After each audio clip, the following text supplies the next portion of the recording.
Hello students, कल हमने पढ़ा था प्रिज्म द्वारा संयुक्त प्रकाश का वर्ण विक्षेपण।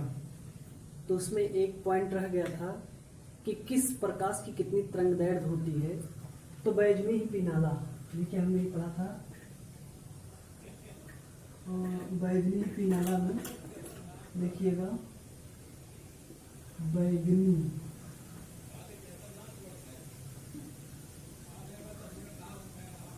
जामुनी, नीला, हरा, पीला, नारंगी, लाल। तीन विपान विसात, ये जो सातों वर्ण है, कलर है, स्पेक्ट्रम है, इनकी वास्तविक तरंगदैर्घ्य कितनी होती है, कितना तरंगदैर्घ्य का परिसर क्या होता है, वेवलेंथ कितनी होती है, ये चीज़ आज हम बताएंगे। कितना इसका मतलब कितना वेवलेंथ होता है। ये दृश्य स्पेक्ट्रम है। अदृश्य स्पेक्ट्रम जो है, जो हमको दिखता नहीं, हम केवल यहाँ दृश्य का अध्ययन करेंगे, हाई स्कूल में अदृश्य का अध्ययन नहीं करेंगे। अब इसकी तरंगदैर्घ्य कितनी होती है, देखिए वर्ण है ये, है ना, ये वर्ण है, और इसके बाद तरंगदैर्घ्य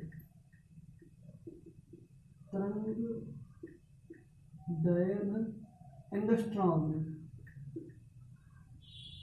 तरंगदैर्घ्य एंगस्ट्रॉम में। एंगस्ट्रॉम का मतलब होता है, एंगस्ट्रॉम लंबाई का मात्रक होता है, वो छोटा सा। तो जो तमाम जो है रेडियोधर्मी तरंगे हैं, तरंगों को हम एंगस्ट्रॉम में लिखते हैं। देखिएगा, बैगनी की जो तरंगदैर्घ्य होती है वो 4000 से 4300 एंगस्ट्रॉम तक होती है।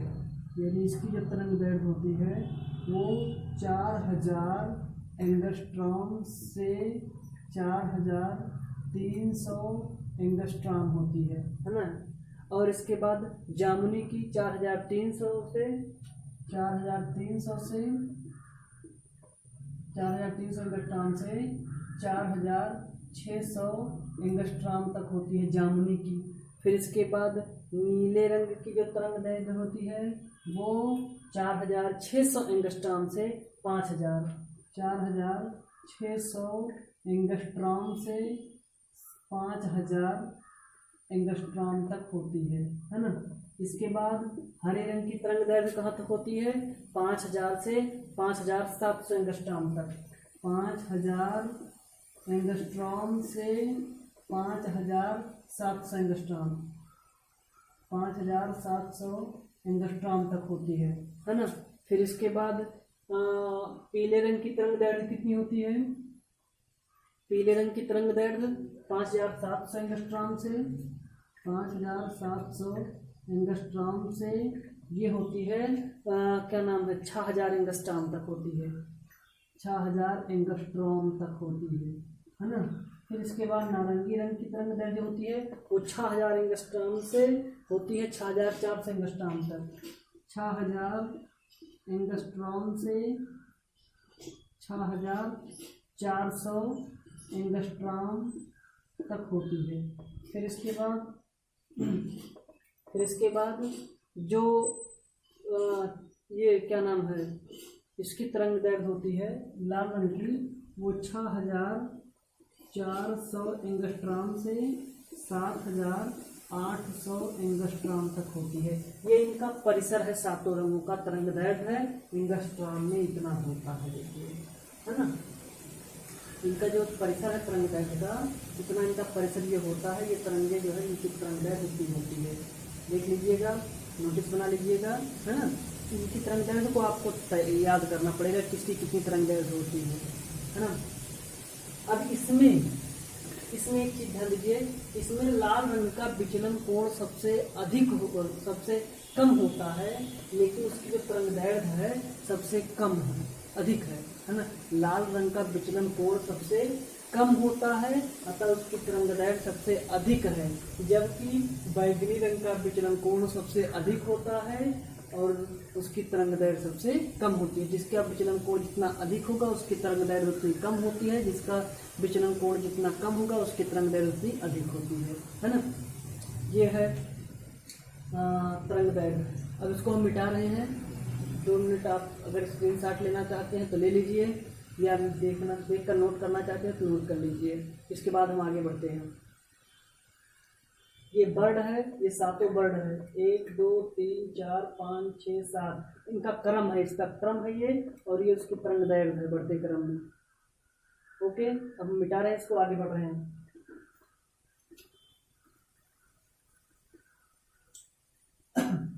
इसके बाद पढ़ते हैं प्रकाश का प्रकीर्णन। स्कैटरिंग क्या होता है? प्रकाश का प्रकीर्णन।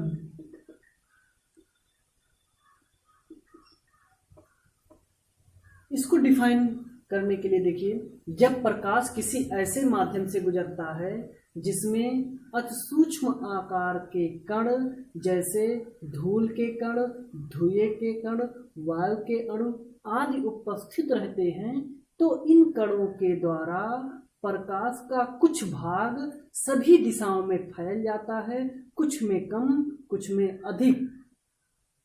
इस घटना को ही प्रकाश का प्रकीर्णन कहते हैं, है ना। फिर से सुनिएगा, प्रकाश का प्रकीर्णन किसे कहते हैं? प्रकाश का प्रकीर्णन जब प्रकाश किसी ऐसे माध्यम से गुजरता है जिसमें धूल, अति सूक्ष्म आकार के कण जैसे धूल के कण, धुएं के कण और वायु के अणु आदि उपस्थित रहते हैं, तो इन कणों के द्वारा प्रकाश का कुछ भाग सभी दिशाओं में, कुछ में कम, कुछ में अधिक फैल जाता है। इस घटना को ही प्रकाश का प्रकीर्णन कहते हैं। प्रकाश का प्रकीर्णन, जो प्रकाश के प्रकीर्णन पर सर्वप्रथम अध्ययन अपने भारत देश के वैज्ञानिक सर सीवी रमन ने किया था। सर सीवी रमन ने इस पर गहन अध्ययन करके किया था, जिसके लिए उन्हें नोबेल पुरस्कार से नवाजा गया था, है ना। तो बात आती है कि अगर क्या नाम है इसका, बात आती है कि नोबेल पुरस्कार सर सीवी रमन को किस क्षेत्र पुरस्कार कैसे मिला? ये प्रकाश के प्रकीर्णन पर, क्योंकि उनका जो रिसर्च बेसमेंट था वो प्रकाश का प्रकीर्णन, स्कैटरिंग ऑफ लाइट पर जो है उन्होंने अपना रिसर्च प्रस्तुत किया और बताया, और इसीलिए उनको सर सीवी रमन को नोबेल पुरस्कार से नवाजा गया था। अब देखिए, हम लिख रहे हैं डेफिनेशन। जब प्रकाश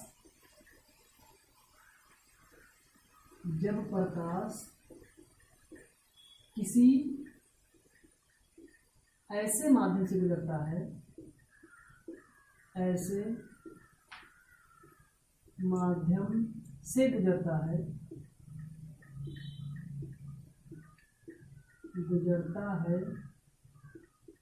जिसमें अति सूक्ष्म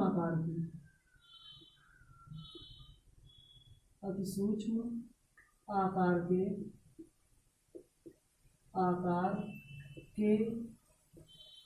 कण जैसे एग्जाम्पल, जैसे धूल के कण,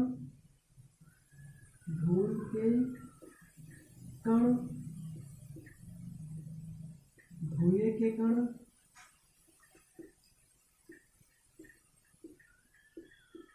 वायु के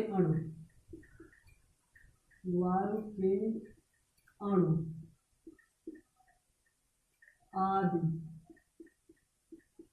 आदि उपस्थित रहते हैं,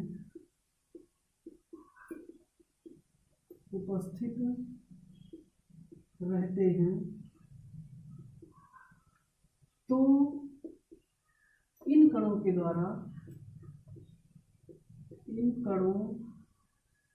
के द्वारा प्रकाश का कुछ भाग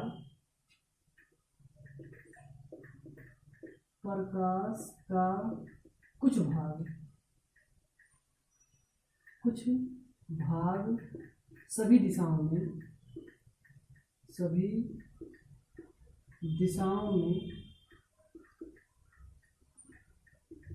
कुछ में कम, कुछ में अधिक, मतलब सभी दिशा में फैलता है, लेकिन कुछ दिशा में कम, कुछ दिशा में अधिक, अधिक, कुछ में कम, कुछ में कम, सभी दिशाओं में फैल जाता है, फैल जाता है। इस घटना को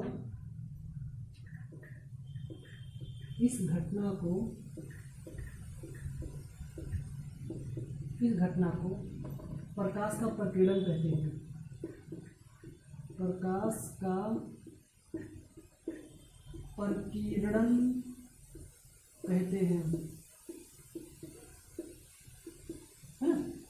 देखिए, यानी जब प्रकाश किसी ऐसे माध्यम से गुजरता है जिसमें अतिसूक्ष्म आकार के कण जैसे धूल के कण, धुएं के कण, वायु के अणु आदि उपस्थित रहते हैं, तो इन कणों के द्वारा प्रकाश का कुछ भाग सभी दिशाओं में फैल जाता है, कुछ में कम, कुछ में अधिक। इसी घटना को प्रकाश का प्रकीर्णन कहते हैं, स्कैटरिंग ऑफ लाइट कहते हैं। देखिए, ये चीज़ हम लिखेंगे नहीं, ये चीज़ हम बता रहे हैं कि इसके बारे में जो सर्च करने वाले, खोज करने वाले वैज्ञानिक अपने भारत मूल के वैज्ञानिक सर सीवी रमन ने किया था, जिसके लिए उन्हें नोबेल पुरस्कार से नवाजा गया था। ये चीज़ देखिए, इसका एग्जाम्पल क्या होता है, इसका एग्जाम्पल अभी बहुत एग्जाम्पल हम बता रहे हैं। देखिए, विशेष पॉइंट है, सर सीवी रमन ने अपने प्रयोगों में देखा, ये प्रयोगों द्वारा देखा गया कि जिसकी तरंगदैर्घ्य जितनी अधिक होती है उसका प्रकाश का प्रकीर्णन सबसे बहुत ही कम होता है। यानी जितनी अधिक तरंगदैर्घ्य होगी प्रकाश का प्रकीर्णन उतना कम होगा, है ना। और जितनी तरंगदैर्घ्य कम होगी उतने प्रकाश का प्रकीर्णन अधिक होगा।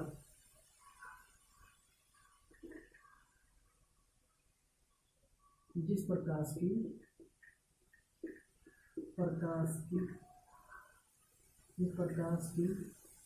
तरंगदैर्घ्य प्रयोगों द्वारा देखा गया कि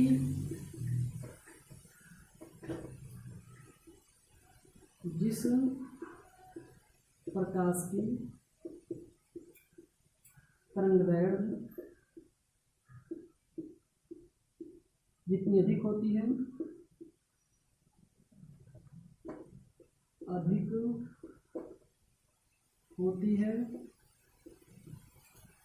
उसका प्रकीर्णन उतना ही कम होता है।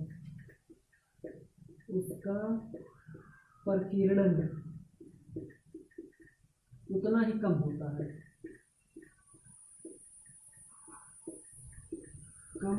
है, जिसकी जितने, है ना। यानी प्रयोगों द्वारा देखा गया जिस प्रकाश की तरंगें जितनी अधिक होती है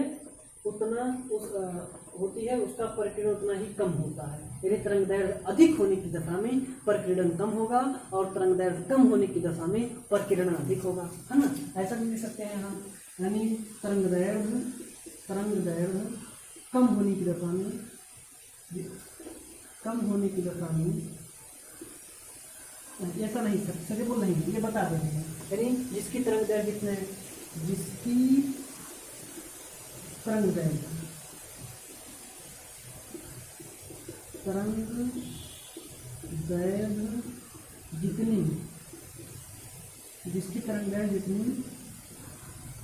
जितनी कम होगी उसका प्रकीर्णन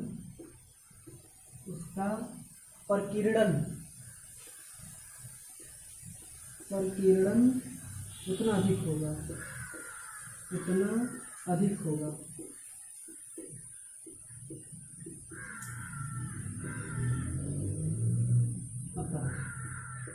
देखिए, यहाँ एक चीज स्पष्ट है, जिसकी तरंगदैर्घ्य जितने अधिक होगी उतना उसका प्रकीर्णन कम होगा, है ना। और जिसकी तरंगदैर्घ्य कम होगी उतने उसका प्रकीर्णन अधिक होगा। तो ऐसे में लाल रंग की तरंगदैर्घ्य सबसे अधिक है, अतः लाल रंग का प्रकीर्णन सबसे कम होगा। और बैगनी रंग की तरंगदैर्घ्य सबसे कम है, अतः बैगनी रंग का प्रकाश का प्रकीर्णन सबसे अधिक होगा। देखिए, ऊपर जो हमने भी लिखा था उसमें तरंगदैर्घ्य उसकी अधिक थी, जब तरंग दैर्ध्य अधिक थी लाल रंग की तो उसका प्रकाश का परिकिरण सबसे कम होगा, और बैंगनी रंग की तरंग दैर्ध्य सबसे कम है, अर्थात बैंगनी रंग का प्रकाश का परिकिरण सबसे अधिक होगा, है ना। अतः लाल रंग के प्रकाश का प्रकीर्णन सबसे कम तथा बैंगनी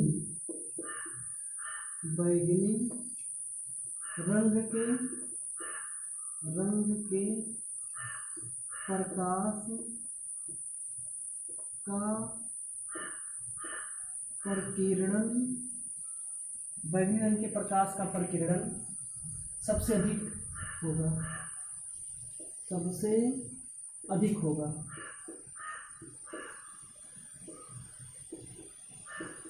होता है। देखिएगा ये क्लियर कहाँ से हो रहा है, क्लियर तरंग दैर्ध्य शुरू में हमने चार्ट दिया था वहीं से, और प्रयोग में ये देखा गया है कि जिसकी तरंग दैर्ध्य जितनी अधिक होगी उसका प्रकीर्णन उतना ही कम होगा, जिसकी तरंग दैर्ध्य जितना कम होगी उसका प्रकीर्णन उतना अधिक होगा। तो बैंगनी रंग की तरंग दैर्ध्य सबसे कम है तब बैंगनी रंग का प्रकीर्णन सबसे अधिक होगा, और इसके बाद जो लाल रंग है, लाल रंग का प्रकीर्णन सबसे कम होगा क्योंकि उसकी तरंग दैर्ध्य अधिक है। उदाहरण देखिए, सबसे पहला उदाहरण है कि सूर्योदय और सूर्यास्त के समय सूर्य हमें लाल दिखाई देता है, पहला उदाहरण। दूसरा उदाहरण, आकाश नीला दिखाई देता है। तीसरा उदाहरण, खतरे के सिग्नल हमें लाल दिखाई देते हैं, है ना। और जो रेड क्रॉस की गेंद है वो लाल बनाई जाती है। सिग्नल हमेशा लाल क्यों बनाए जाते हैं, कारण देखिए, प्रकाश का प्रकीर्णन। ये देखिए सूर्य है, यहाँ हमारी पृथ्वी है, ठीक, यहाँ सूर्य है। जब पृथ्वी यहाँ भी सूर्य है, ये दोनों कंडीशन में हमें जो सूर्य दिखाई देता है, मतलब जो सूर्य दिखाई देता है वो हमको लाल दिखाई देता है। सुबह के समय सूर्योदय और अस्त के समय लाल दिखाई देता है। इसका मेन फैक्ट क्या है, इसका मेन फैक्ट यही है, देखिए कि ये डिस्टेंस अधिक पड़ जाती है। जब ये डिस्टेंस अधिक पड़ जाती है, बात समझें, ये दूरी अधिक होने के कारण यहाँ से चलने वाली प्रकाश की किरणें हम तक पहुँचती हैं, और जब हम तक पहुँचती हैं तो इनको वायु से गुजरना पड़ता है। अब वायु में धूल के कण, धुएं के कण वायु के अणु होते हैं, तो इनमें से प्रकाश का कुछ भाग सभी दिशाओं में, कुछ में कम कुछ में अधिक फैल जाता है ना। जब फैल जाता है तो चूंकि बैंगनी रंग का सबसे अधिक फैलता है क्योंकि उसका प्रकीर्णन सबसे अधिक होता है, और लाल रंग की तरंग दैर्ध्य सबसे अधिक होने के कारण इसका प्रकीर्णन सबसे कम होता है, अर्थात इसका टकराकर फैल नहीं पाता है माध्यम में, वायु में, या जिस माध्यम से गुजर रहा है। अतः लाल रंग तो यहाँ तक पहुँचता है, अन्य लगभग सभी रंग जो हैं लाल पीले को छोड़कर अन्य सभी रंग वायु से टकरा कर, कण से टकरा करके सभी दिशाओं में फैल जाते हैं, बिखर जाते हैं, जिसके कारण बचता है केवल लाल। इसकी तरंग दैर्ध्य अधिक होने के कारण ये हम तक आसानी से पहुंच जाता है। अच्छा, दोपहर के समय श्वेत क्यों दिखाई पड़ता है, क्योंकि ये दूरी कम हो जाती है जब हमारे ऊपर होता है क्षितिज, ये क्षितिज दूरी है, ये लंबवत दूरी कम हो जाती है। जब लंबवत दूरी कम हो जाती है तो इनमें लगभग सभी जो तरंगे हैं प्रकाश का प्रकीर्णन उतना अधिक नहीं हो पाता है, क्योंकि यहाँ से अधिक दूरी से होकर के वायु से होकर के गुजरना पड़ रहा है, जबकि यहाँ अधिक दूरी से होकर के नहीं गुजरना पड़ रहा है, कम ही डिस्टेंस से हमको गुजरना पड़ रहा है। तो ऐसे में प्रकाश का प्रकीर्णन उतना नहीं हो पाता है, जिसके कारण हमें श्वेत दिखाई पड़ता है। यानी उसमें बैंगनी रंग का भी प्रकाश का प्रकीर्णन, मतलब हर रंग का जो प्रकीर्णन है, बिखराव है, वो सही, मतलब उतना सही तरीके से नहीं हो पाता, क्योंकि दूरी कम है। इन किरणों को वायु में कम दूरी तय करना पड़ता है। और यहाँ भी अस्त के समय भी दूरी बढ़ जाती है, क्षितिज दूरी, जिसके कारण अधिक किरणों को अधिक मार्ग तय करके आना पड़ता है हमको।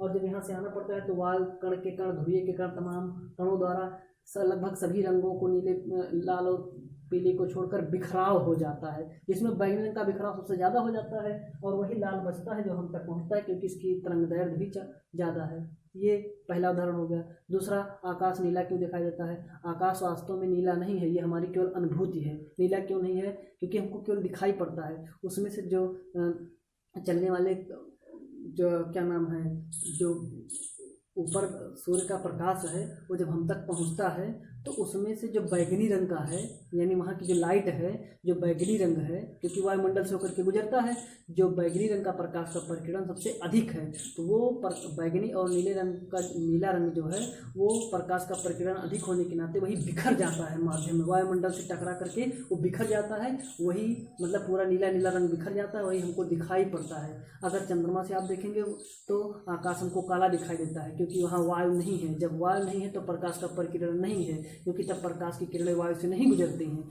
जब वायु से गुजरेंगी, क्योंकि हमारे यहाँ वायुमंडल है, वायुमंडल से गुजरेंगी तो जाहिर सी बात उनका प्रकीर्णन होगा, यानी तमाम कणों से टकरा कर वो बिखरेंगी। और बैगनी और नीला रंग तो सबसे ज़्यादा बिखरते हैं, और वो बिखर कर ऊपर पूरा छिटक जाते हैं, और जो लाल हम तक पहुँचता है, हम जब ऊपर आकाश में देखते हैं तो प्रकाश प्रकीर्णन के कारण हमें आकाश नीला दिखाई देता है ना। और रेड जो खतरे के सिग्नल लाल क्यों बनाए जाते हैं? क्योंकि इसका प्रकीर्णन सबसे कम होता है, ये अधिक दूरी तय करके हम तक पहुंच जाता है, यानी बिखराव नहीं होता है। जो माध्यम के कण होते हैं, जैसे गर्दा हो गया, मिट्टी के कण उड़ रहे हैं, तो उनमें बैगनी रंग अगर जलाएंगे, बैगनी रंग या नीला रंग, तो वो बिखर जाएगा आपको ही जा करके। कैसे कुहासे में होता है, कुहासे में आप देखते हैं कि जो सफ़ेद लाइट होती है वो बिखर जाती है, सफ़ेद लाइट बिखर जाती है, तो बिखर जाती है यानी प्रकीर्णित हो जाती है, जबकि लाल रंग प्रकीर्णित नहीं होती, क्योंकि इसकी तरंगदैर्घ्य अधिक होती है, इसीलिए हमको दूर से ही दिख जाता है और हम आसानी से पहचान जाते हैं लाल रंग है। इसीलिए खतरे के सिग्नल लाल से बनाए जाते हैं। तो पहला क्या है? सूर्योदय सूर्यास्त के समय सूर्य लाल क्यों दिखाई देता है? प्रकाश का प्रकीर्णन। आकाश नीला क्यों दिखाई देता है? प्रकाश का प्रकीर्णन। और खतरे के सिग्नल लाल क्यों बनाए जाते हैं? तो प्रकाश का प्रकीर्णन। Thank you.